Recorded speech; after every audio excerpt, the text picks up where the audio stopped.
NBA fans, welcome back to my channel. Jordan versus LeBron. Now we're in season 4. We just went through Jordan's regular season. Now we're about to go through his playoffs.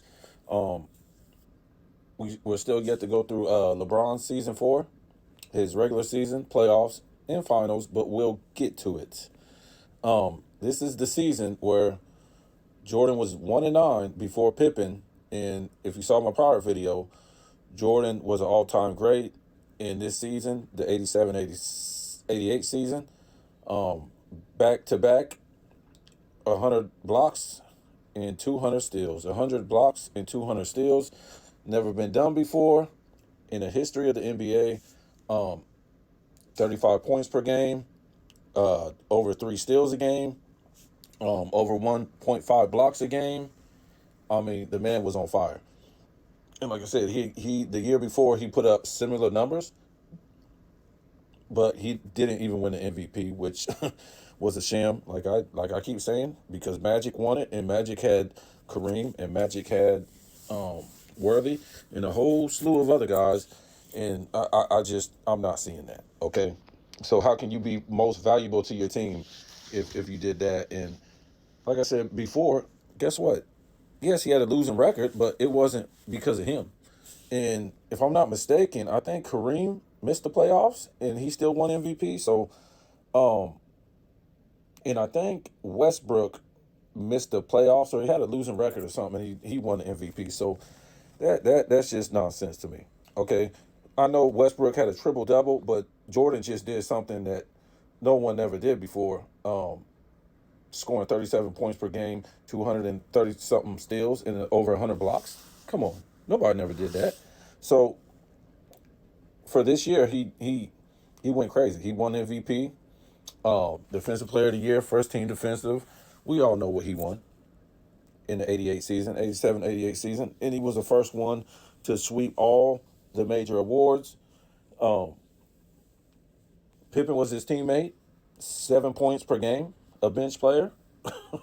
So I guess, thanks to Pippen, Jordan had that great season. And like I said in the last video, Jordan, he probably would have been a Hall of Famer based on his rookie season, second season, third season, and now the fourth season. If he would have quit in his fourth season, he would have been a Hall of Famer easily. Would he be a top 5 player, 10 player? Maybe not. But from his rookie season into his fourth season, he was doing stuff that nobody ever did before. Nobody. And he was a guard. I mean, I know Wilt did some incredible stuff, but look what Jordan was doing. And he was shooting on 50% shooting. Come on now. So we're going into the playoffs where Pippen, a bench player, helped Jordan get over the hump. Okay, so let's see what you did, Pippen, in the first round. Remember, they're playing the Cavs. Nobody never mentions this. Nobody never says, okay, Jordan wasn't playing 5 Hall of Famers 2 years in a row.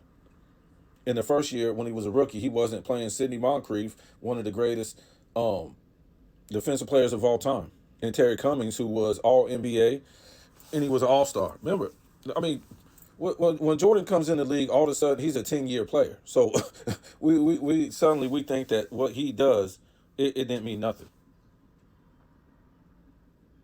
Which one is it? The league was weak, or he was supposed to be this 10-year player all of a sudden? Okay, I'm trying to find out which one. The stuff that he did that was incredible, he don't get too much credit for it. I mean, shouldn't the media be really talking about what he did when he came in? And you saw my rookie video on Jordan. He led his team in 4 statistical categories. Every category, really, except for blocks. What? He was the only rookie in NBA history to lead his team in 4 statistical categories. So let's go ahead and get into this. First round, Pippen against the Cavs, average 10 points per game, 5.2 rebounds, 2.4 assists, 0.8 steals, in 1 block on 47% shooting. Okay, they let Pippen start actually in this game, so you can't say, oh, he had to come off the bench. Nope, they let him start. That's how awful that Bulls team was. They let this guy start, and they knew he wasn't gonna put up no points or nothing, but they let him start. 10 points a game. Okay, Jordan averaged 45.2 points per game, 5.4 rebounds, 4.8 assists, 2.8 steals, 1.8 blocks on 55.9 field goal percentage. Let's get down to the basics. In game one, 50 points, 7 rebounds, 2 assists, 2 steals, 2 blocks, 54% shooting. Game two, 55 points, 6 rebounds, 3 assists, 4 steals, 1 block, 53% shooting. Game three,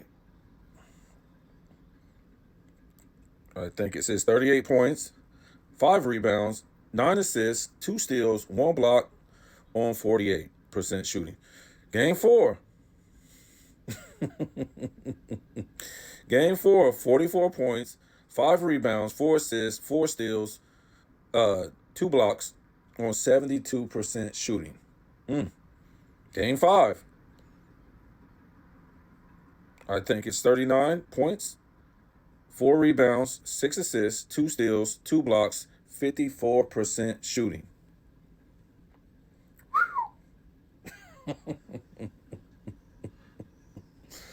Oh boy. Oh boy. Yep, this was because of Pippen.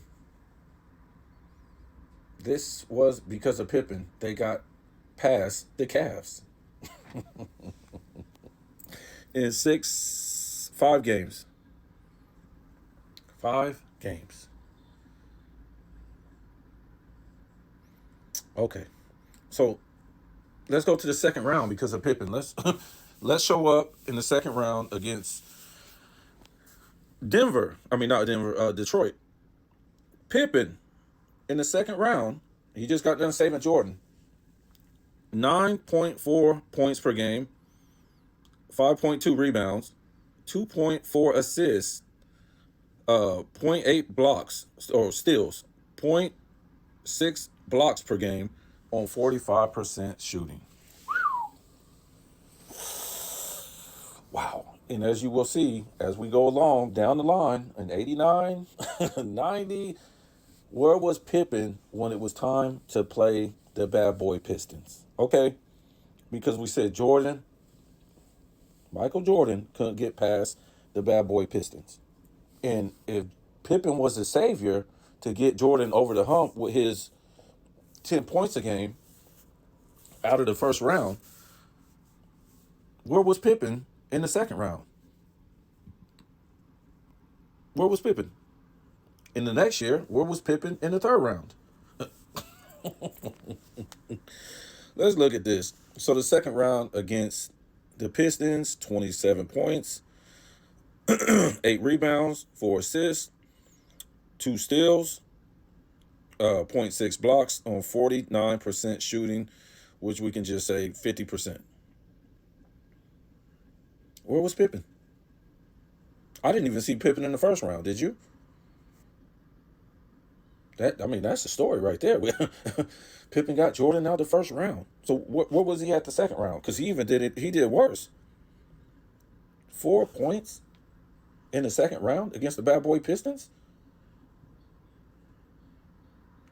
I guess the 10 points that he got Jordan over the hump in the first round wasn't gonna work against the Pistons. I just all I've been seeing is every season in the regular season, in the playoffs, Michael Jordan has been getting better. And if you say something like, okay, he didn't pass the ball to Pippen, that's why he didn't have as many points. Um, so where's his rebounds? Where's his assist? Where's his steals? 1 block is okay. Where's the rest of the stuff that Pippen is known for? So he's scoring 7 points a game during that regular season, and Jordan is just supposed to be giving him shots. This guy can't shoot. You couldn't just walk into the lane against the bad boy Pistons back in the day with Rick Mahorn and Bill Laimbeer and Dennis Rodman, these type of guys. He wasn't going to try. This ain't LeBron era. They was going to knock you down. And if they knock you down, that's not a foul. Remember, in 88, they can punch and kick you while you're in the air. And it's not a flagrant foul. You might get a foul and you're going to the line. But it was no such thing as no flagrant foul that I knew of before that. You guys that say, oh, Jordan went to the league and he was crying. So they changed the rules in the 1990 offseason. And that's how he got over the hump against the bad boy Pistons. Because they couldn't punch and kick him while he was in the air no more. What? So, and then you're telling me, oh, everybody was doing it in the league. I've never seen nobody go for a shot at the rim and get punched and kicked while they were in the air. That's ridiculous. We're playing basketball. That's what you need to do to beat one dude or beat your opponent is punch and kick them while they're in the air. That's fair? Wow. Then the NBA, it needs to do away with this game that we got right now because you can't hand check. You can't put elbows in the back of the post. And let me explain that. Just because they changed the rule to where if you kick and punch a guy in the air to a flagrant foul, they didn't change the rules to where you couldn't hand check no more or put an elbow in somebody's back in the post. They didn't change that rule. That continued to happen in the 90s. Okay, and especially from like 95 until about 2000 and I don't know, 12. It was a slow-paced game. Those guys play crazy defense. So don't tell me Jordan got over the hump because of Pippen. And as we'll see, and when we get to 91, he beat the Pistons because you couldn't get punched and kicked in the air no more. I mean, for Nick Wright and Shannon Sharp and LeBron fans to say anything like that, and LeBron's flopping around all over the place as a superstar since he went to Miami, like what? So I want you guys to comment on this and show me where Pippen got Jordan over the hump. Because I've heard many idiots say, well, he was there. So you could just show up somewhere and just sit on the bench and they won a championship that year. And you'd be like, he didn't win a championship before such and such was sitting on the bench. What? I mean, no context by the LeBron fans. This is what we got to deal with all the time. Like and comment, subscribe, Cash App if you want to donate. I mean, this is just, I think this is embarrassing for the NBA when you see stuff like this.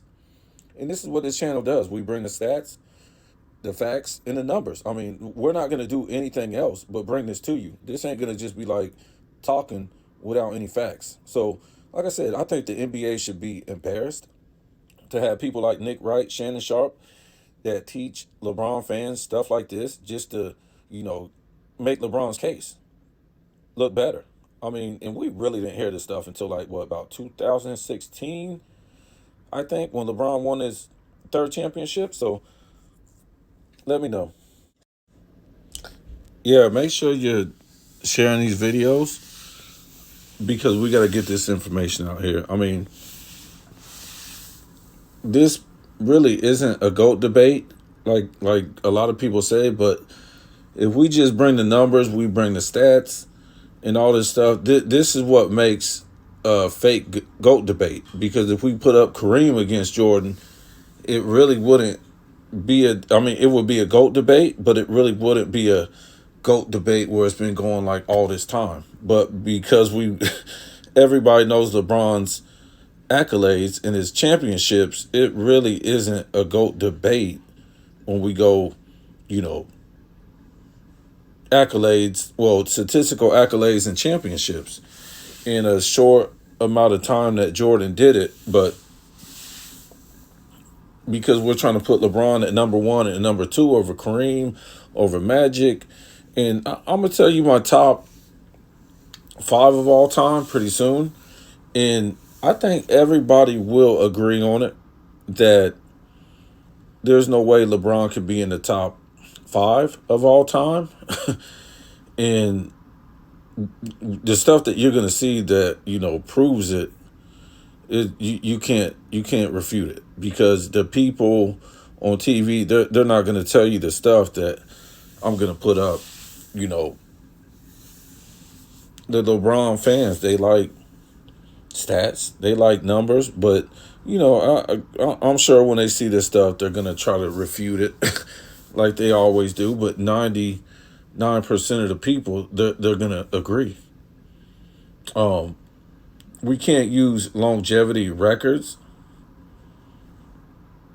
or stats or whatever you want to call it when the NBA doesn't award for these type of things. Okay, nobody knew they had to go for longevity stats to be great.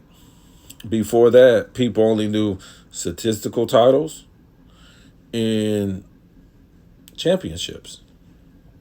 So we're gonna change everything for LeBron because he couldn't get the statistical titles and he couldn't get the championships. So we're gonna change the whole NBA for one guy who really hasn't did anything too great besides longevity stats.